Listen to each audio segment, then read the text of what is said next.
the cloud that followed me. Want to try? It's just vapor, mango flavor. Totally safe, Jake said casually. Curiosity overcame hesitation. David took a puff, coughed, then laughed as sweet vapor filled the air. It's no big deal, David said thoughtfully. Over the next few days, Jake brought the vape pen to school.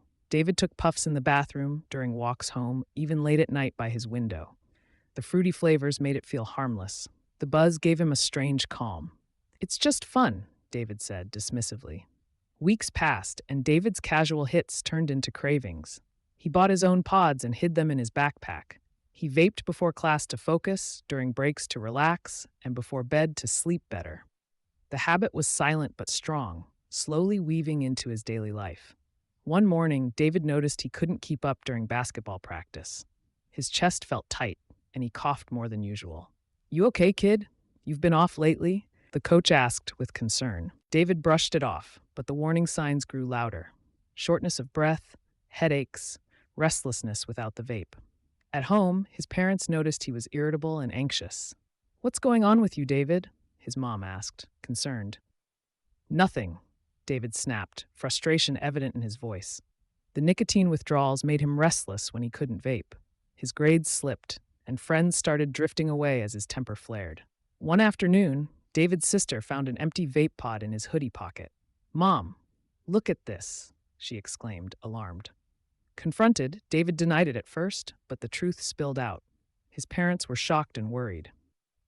"We thought you knew better," his dad said, disappointed. During basketball practice, David suddenly collapsed to his knees, gasping for air. Panic spread as the coach rushed to him. At the clinic, doctors ran tests. "Your lungs show early signs of damage, and the nicotine is affecting your heart and mood," the doctor said. Seriously, the words hit David harder than any fall. That night, David lay in bed replaying the doctor's words.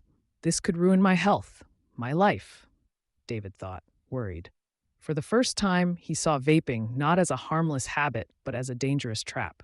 He knew he needed to change, but quitting wouldn't be easy.